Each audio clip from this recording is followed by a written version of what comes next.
अब तो सेठ जी हम और आप जैसे संसार के तो सेठ जी के मन में आने लगा हो कैसे इससे बढ़िया कुछ नहीं है। एक बात याद रखिएगा, आज जंत्र मंत्र तंत्र की आवश्यकता क्यों पड़ी? इसलिए पड़ गई क्योंकि हमने अपने जनेऊ छोड़ दिए। इसमें कम देवता है हो, इसमें बहुत सारे देवी देवता स्थापित होते हैं, हमने अपने जनेऊ त्याग किया हम हिंदुओं ने। और तब आपको जंतर नहीं मारना पड़ेगा, बताओ हमने हमने अपनी शिखाएं छोड़ दी, हमने अपना चंदन छोड़ दिया, हमने अपना पोशाक छोड़ दिया मेरे प्यारे भाई बहन, और तब कहते हैं कि हम बड़े हैं। क्यों नहीं होंगे? खड़े रहिए पीछे पीछे लोगों के साथ, यंत्र मंत्र बांधते रहिए, जीवन में जो होगा सब भगवान जाने। क्योंकि आपको विश्वास नहीं है। एक बात याद रखिएगा, जिस दिन आपको अपनी सभ्यता पर, अपनी संस्कृति पे विश्वास जागृत हो जाएगी ना, उसी दिन वो राम बाण बन के आती है। और राम बाण बन के आती है तो भगवान से बड़ा कोई वैद्य होता है? बताओ, भगवान से बड़ा कोई वैद्य है दुनिया में? न तो भगवान से बड़ा कोई वैद्य है, न कोई तंत्र मंत्र जादू टोना करने वाला है, न कोई ओझा है मेरे प्यारे भाई बहन। भगवान जिसको जैसे चाहते हैं वैसे नचाते हैं। आप दुनिया का कोई भी उपाय कर लो, लेकिन भगवान जैसे चाहेंगे वैसे नचाते हैं मेरे प्यारे। और इस भगवान को पहचानने के लिए एक सच्चा गुरु चाहिए, जो सही में भगवान को बता दे। भगवान को बताना भी आसान नहीं होता है। किसी ने गाया है कि जो प्रेम गले में आया नहीं, प्रियतम का ठिकाना क्या जाने, जो प्रेम गले में।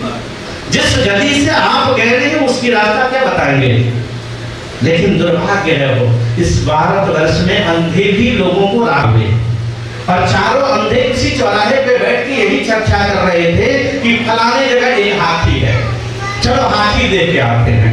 सोचो, हैं अंधे और कह रहे हैं चलो हाथी देख के आते हैं। चारों निकल गए और जाके चारों ने हाथी को देखा तो नहीं, पर छू के महसूस किया। एक जो अंधा था ना वो पैर पकड़ा था, दूसरा वाला अंधा था ना वो सूंड पकड़ा था, तीसरा वाला अंधा पूंछ पकड़ा था, और चौथा वाला कान पकड़ा था। फिर वापस आए चौराहे पे और बैठ के चर्चा करने लगे।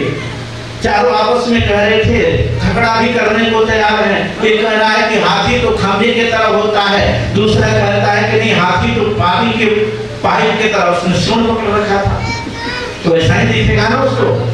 तीसरा पूंछ पकड़ रखा था तो उसको लग रहा था झाड़ू की तरह होता है। चौथा कान पकड़ रखा था तो उसे लग रहा था हाथी तो सूपे की तरह है। अब चारों झगड़ रहे थे मेरे प्यारे भाई बहन। ठीक अंधों की स्थिति आज संसार की है। भगवान को वो लोग बताने के लिए बैठे हैं, उनके हाथ दुकानें सस्ती हैं मेरे प्यारे भाई बहन। आज देखिए कितने बाबा आज पकड़ के जेल जा चुके, कितने के साथ क्या हो रहा है मेरे प्यारे भाई बहन। क्या ये बाबा हैं? क्या ये साधु हैं? क्या गुरु के लायक हैं? बताओ। नहीं होते हुए भी क्या करोड़ों के फॉलोअर उनके नहीं है? करोड़ों करोड़ों के फॉलोअर है मेरे प्यारे भाई बहन। लोग कहता है कि उन्होंने ठग लिया, मैं कहता हूं कि उन्होंने नहीं ठगा, आप खुद जाके ठगे गए वहां। आपको पता नहीं है कि भगवान से बड़ा कुछ नहीं होता है। अगर आपको इतना ही विश्वास भगवान पर हो गया होता जितना आपके प्रपंच करने वालों के होता है, तो आपका कल्याण हो गया होता मेरे प्यारे भाई बहन। आपको भगवान पे तो भरोसा है नहीं। दुनिया ने बनाया भगवान का एक बस खिलौना जो केवल ढोंग जानता है। ठीक उसी तरह से जिस प्रकार से मैंने 4 अंधों का नाम बताया मेरे प्यारे भाई बहन, वो अंधे क्या बताएं? वैसे वैसे लोग आज भगवान बताते हैं, और वैसे ही भगवान को जान करके हम आज लड़ने को तैयार हो जाते हैं। हमारे भगवान बड़े हैं तो हमारे भगवान बड़े हैं, पता है ना।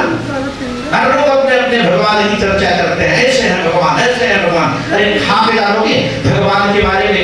आज तक ब्रह्मा विष्णु महेश नहीं जान पाए, तुम क्या खा जानोगे? हम क्या खा के जान पाएंगे? कोई बता दे तो ब्रह्मा विष्णु महेश में भी पाया हो तो भगवान को। केवल एक छोटी सी रश्मि पाकर, केवल प्रकाश पाकर के उनके जीवन का उद्धार हो गया हो। फिर सोचो अगर हम भी अपने जीवन में अगर भगवान की शरणागति ले लें, अपने गुरुओं के प्रति शरणागति ले लें मेरे प्यारे भाई बहन, तो भगवान हमें अपने चरणों में लगा लेंगे कि नहीं? मेरे प्यारे भाई बहन, ये गोपियां कुछ ज्यादा नहीं जानती थी, कुछ नहीं जानती थी, थोड़ा सा भी पढ़ाई लिखाई नहीं था, न किसी स्कूल का वो देखा था गोपियों ने मेरे प्यारे भाई बहन। लेकिन शेष महेश सुरेश दिनेश गणेश सुरेश निरंतर ध्यावे, वेद अवेद सुवेदाय अनंत अखंड अनंत अनंत बतावे, नारद से सुख व्यास रहे पुनि, ध्यान करे पर पार न पावे, ताहि अहीर की छोहरिया छछी आवहर छपिनाच नचावे, ताहि अहीर की छोहरिया छछी आवहर छपिनाच नचावे। थोड़ी सी छाछ देती थी और गोपियों के थोड़े से मक्खन से भगवान को नाचते थे। क्या हो, कितना प्रेम था। सोचो, कुछ नहीं जानने वाली गोपियां केवल ये जानती थी कि भगवान यही सर्वस्व है, इससे आगे कोई नहीं है। भगवान उन लोगों के साथ नाचने आते थे। एक बार की घटना है कि कन्हैया को गोपियां जब बुलाने आई ना, तो कन्हैया नहीं जा रहे थे। तरह तरह की बहाना बना रहे थे माँ से। माँ ने भी गोपियों को डांट के भगा दिया, आज के बाद होता आना मेरे यहाँ, कन्हैया नहीं जा सकता। ये गोपियां एक दिन सुंदर बहाना लेके आई, कहने लगी कि माँ हमारे यहाँ गोबर की आवश्यकता है, घर का लेबर करना है। माँ कहती है जाके गोबर उठा ले, इसमें क्या मांगने की बात है। गोपियां कहती हैं माँ ऐसे हम नहीं लेके जा सकते, हम तो उधार लेके जाएंगे, जितना लेके जाएंगे उतना लौटाएंगे। माँ कहती है कि ठीक है लेके जाओ, जितना लेके जाना लौटा देना। गोपियां कहती हैं कि हम तो अनपढ़ हैं, हमें क्या पता कितना टोकरी लेके गए नहीं गए, हम तो भूल जाएंगे। माँ ने पूछा कि तब गिनेगा कौन, इसकी गिनती कौन करेगा, किसके पास इतना टाइम है, समय किसके पास है। तो ये गोपियां कहती है कन्हैया को भेजे। कन्हैया को बुला के कहती है कन्हैया तू जाके गोपियों का गोबर दे दे और गोबर जितना टोकरी लेके जाए उतना तुम गिनती करके रखना। कन्हैया ने हाथ जोड़ के कहा भैया जी आप भी पागल हो गए, आज तक स्कूल नहीं भेजा और मुझे गिनती करने के लिए बताओ, हम क्या पता, हमें क्या पता एक के बाद क्या होता है, एक के बाद 21 हो कि 22 हो क्या हो, हमें क्या पता है। माँ ने कहा कि बात सही है कन्हैया, तुम पढ़े लिखे नहीं हो, फिर गिनती कैसे होगी। गोपियां कहती हैं कि माँ चिंता मत करो, इसका उपाय हम कर लेंगे। और गोपियां लेके जाती हैं कन्हैया को एक ऊंची जगह पे बैठा देती हो और गोबर जितना टोकरी उठाती थी ना उतना पीड़िया बना के कन्हैया के मुंह पे चिपका दे। पहले हम लोग भी करते थे जब पढ़ाई लिखाई नहीं होती थी ना, उस समय स्कूल का कम उसको उधर से चलावा था, तो हम लोग गाँव में ऐसे ही होता था, जितना कुछ लोग लेके जाए ना जमीन पे लकीर खींच दे, गिनने में आसानी होगी। बाद में ऐसा होगा कि कन्हैया का पूरा मुंह गोबर से भर गया, और जब भर गया तो गोपियां तो बस विनोद के लिए कर रही थी, सब हंसने लगी, नाचने लगी, अरे कैसा जोकर की तरह लगता है। कन्हैया वहां से भागते आके माँ से कहता है कि माँ तूने तो मुझे गिनती के लिए भेजा था, पर मुझे क्या पता ये गोपियां मुझे आज बंदर बना देंगी। देखो परमात्मा भी भक्त की रक्षा के लिए संसार में बहुत खेल खेलते हैं, बहुत सारा क्रिया करते हैं, पर उसके लायक बनना पड़ेगा।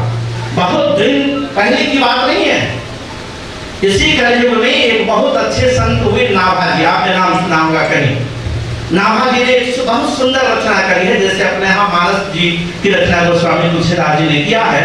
साउथ इंडिया में वैसे ही नाभाजी बड़े प्रचलित विद्वान हैं। उन्होंने एक भक्तमाल नाम की पुस्तक लिखी है। उस भक्तमाल में उन्होंने एक कथा लिखी है। उन्होंने लिखा है कि एक गांव में एक सेठ जी रहते थे। सेठ जी बेचारे बड़े धार्मिक थे, उनके यहाँ गाय की सेवा होती थी, ब्राह्मणों की सेवा होती थी, अतिथियों की सत्कार होती थी, पूजा पाठ होता था, ठाकुर की भोग लगती थी। पर दुर्भाग्य ये था कि बुढ़ापा का समय आ गया और बाल बच्चा नहीं हुआ। अब तो बेचारे परेशान हो गए। एक दिन परेशान सेठ जी एक दुकान के पास जाके बैठ गए, और जब जाके बैठ के चाय पी रहे थे, मन बड़ा भारी था। भगवान ने सोचा कि थोड़ा सा इनका मदद करना चाहिए, तो भगवान छोटे से बालक का रूप धारण करके चले आए। बड़े ध्यान से इस कथा को सुनिएगा, भगवान हर क्षण आपकी मदद करने को तैयार हैं। भगवान के रहने का कोई ठिकाना है, कोई बता सकता है? भगवान के रहने का कोई ठिकाना नहीं है मेरे प्यारे। भगवान कह रहे हैं कि सेठ जी मेरे रहने का कोई ठिकाना इस तरह नहीं है, जहाँ हमें आवश्यकता पड़ती है वो समझाते हैं। सेठ जी ने पूछा कि बेटा तो आप जा कहाँ रहे हैं? भगवान ने उत्तर दिया कि प्रभु हम नौकरी के तलाश में जा रहे हैं, हम नौकरी खोजने जा रहे हैं। सेठ जी ने पूछा बेटा इतनी छोटी अवस्था में क्या काम सीखे हो तुम, कौन सा काम करोगे, कौन सी नौकरी पालोगे? भगवान ने कहा कि हे सेठ जी मुझे ठाकुर का भोग लगाना आता है, ब्राह्मणों की सेवा करने आते हैं, हमें गायों की सेवा करनी आती है, अतिथियों की सेवा करनी आती है, पूजा पाठ आता है। सेठ जी ने सोचा कि इतना काम तो मेरे यहाँ भी है और दुर्भाग्य से बाल बच्चा भी नहीं, तो क्यों नहीं इसको ले लूं, एक अवसर है। सुशेर जी ने कहा कि बेटा क्यों इधर उधर जाओगे, चलो हमारे साथ, हम आपको नौकरी देते हैं। लेके चल पड़े। बीच रास्ता में सेठ जी के मन में एक चिंता होने लगी, नौकर को रखिएगा, आजकल सैलरी पहले तय करना पड़ता है ना, पता नहीं कहीं बाद में झगड़ा हो जाए सैलरी को लेकर। सुशेर जी ने बीच रास्ते में हाथ पकड़ के पूछा बेटा आप हमारे यहाँ नौकरी करेंगे? बोला हाँ करेंगे। बोले बदले में आपको तनख्वाह क्या चाहिए? सो भगवान ने कहा कि सेठ जी हमें ज्यादा रुपए पैसे की आवश्यकता नहीं है, हम तो केवल भोजन पे नौकरी करते हैं। अब सेठ जी बड़े प्रसन्न हो गए। अच्छा आप लोग प्रसन्न हो जाएंगे कि नहीं, फेरी वाला अगर कोई नौकर मिल जाए तो? बोलिए, हर आदमी खुश हो जाएगी, फेरी वाला नौकर मिल जाएगा। सो उनको लगा कि फेरी वाला एक अवसर है, बड़ा सुंदर है, जो काम करेगा हमारा। अब जैसे सेठ जी आगे बढ़ना चाहे, अब की बार भगवान ने हाथ पकड़ लिया और कहा हे सेठ जी सुनो, आपने अपनी बात तो पूछ ली, अब हमारी बात भी सुन लो। सेठ जी ने कहा बोलो। बोले कि हम केवल भोजन पे जाते हैं, लेकिन भोजन जो करते हैं बहुत ज्यादा भोजन करते हैं। अगर ये शर्त मंजूर है तो ले चलो, और ये शर्त मंजूर नहीं तो हमें छोड़ दो। और इसके साथ एक और ये शर्त है कि भोजन की चर्चा नहीं होनी चाहिए। अगर भोजन की चर्चा हो गई तो हम वो जगह छोड़ देते हैं, वहां नौकरी नहीं करते। सेठ जी ने सोचा कि इसमें कौन सी बड़ी बात है, बस भोजन छुपा लेना, नहीं कहना है। ले गए, साल भर तक भगवान उनके यहाँ नौकरी किए, वो गायों की सेवा किए, सेठ जी का पैर दबाए, झूठा भोजन किए भगवान। साल भर के बाद सेठ जी के पड़ोस में विवाह पड़ गया। अब विवाह में सारी माता जी लोग जब इकट्ठा हो तो बिना परिचय के भी माताओं को परिचय हो ही जाती है न, माता जी लोग की आदत नहीं हो परिचय तो परिचय हो जाए। जैसे मुलाकात भर की पूरा सखी सलाह शुरू हो गया। किसी ने पूछ लिया बहन तो इतनी मोटी थी, आज इतनी दुबली पतली कैसी हो गई? बस सेठ की पत्नी शुरू भूल गई कि चर्चा नहीं करनी है, और चर्चा करना नहीं, अरे क्या कहें बहन